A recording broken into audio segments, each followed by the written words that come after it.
það okkur þykir eitthvað merkilegt í dag þarf ekkert að segja neitt til það hvað fólki fannst hérna áður fyrr. Það til dæmis nánast ómögulegt fyrir okkur sem erum vön beinum útsendingum frá íslenska handboltalandsliðinu að rúlla upp evrópskum stórmótum og ólympíuleikum að sjá upphaf handboltans hér heima og innan fram í réttu ljósi.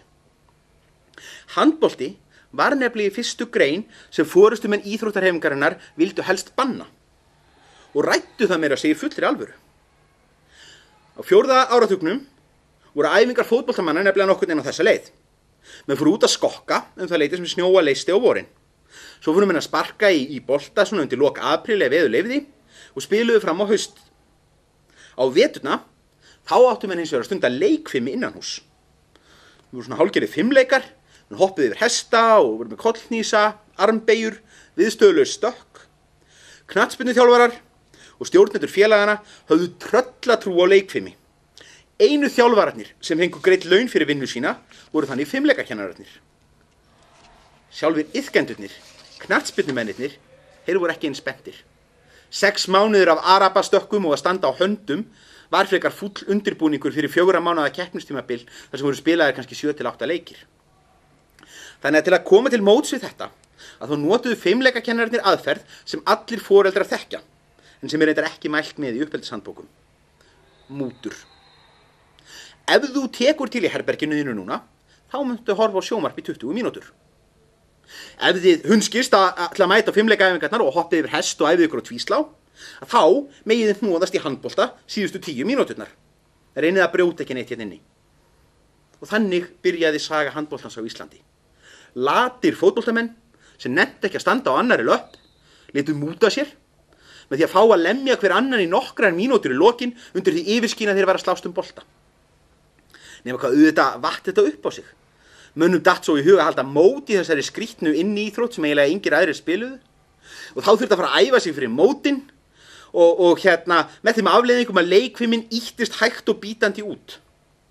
Þetta þótti stjórnendum félagana auðvitað afleitt og ræddu það sem sagt alvarlega að banna handbolta með öllu. En skaðinn var skeður. Handboltinn varð ekki stöðvaður. Og ég segi þess vegna, hugsið ykkur bara. Ef leikfimiskennararnir hefðu staðið í lappirnar á 4. áratugnum og sagt einfaldlega nei, ég vil ekki sjá nein slagsmál hérna, gerið bara æfingarnar ykkur og ekkert múður. Og verðum við reyndar ekki silfurverðlaunahafar á ólympíuleikunum í handbolta. En líklega var Ísland í dag gjörsamlega ósigrandi í kollhnýsum og handahlaupum. Það var ekki dónalegt. Nema það auðvitað þessi mynd af upphafi handbolta iðkunar, þjóðar íþróttarinnar, ekki fullu samræmi við þessa romantísku hugmynd sem við viljum hafa af henni í dag. Að fótboltamennirnir sem að fengu að hnoðast og kasta á mark í lokin á leikfimisæfingum, þeir voru svo sem heldur ekkert að spá í því hvernig það myndi líta út í sögubókum mörgum áratugum síðar. Ekki frekar heldur en að strákarnir á Tjarnargötunni, sem stofnuðu fram voru 1908. 1. maí 1908 nánar tiltekið, eins og segir á fína bláa fánanum okkar. Líklega dagsetning sem er nú bara ákveðin út í loftið seinna, þegar við þurfti að finna stoppdag.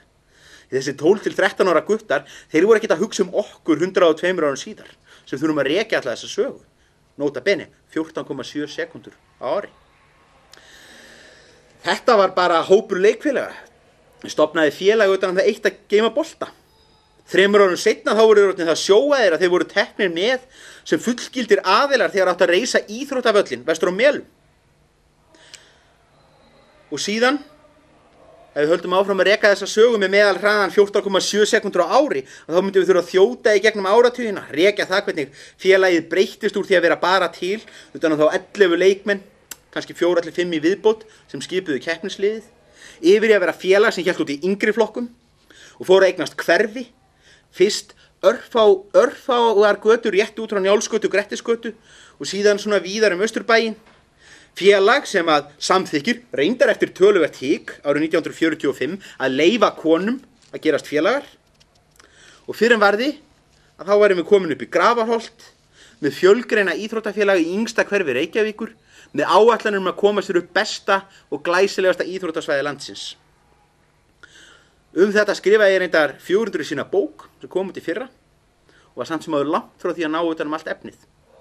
Svo kannski ættum við að draga frekar af þessu þann lærdóm. Að þegar kemur að því að skipuleggja framdag og næst myndast 25 mínútna gat í dagskráni sem þarf að fylla, þá skulum við ekki vera að stressa okkur á einhverjum ræðum eða sögulegu yfirliti. Heldur skellum við bara spólu í tækið, horfum á einhvern gamlan leik. Og ég meira að segja með ákveðin leik í huga og meira að segja ákveðnar 24 mínútur, svo við séum nákvæmir.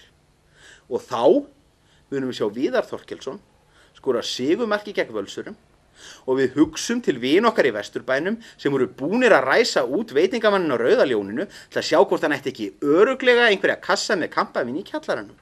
Og þá verða allir glaðir og kátir og geti kjölfarið gúffað í sig grilluðum pilsum. Fram lengi lifi!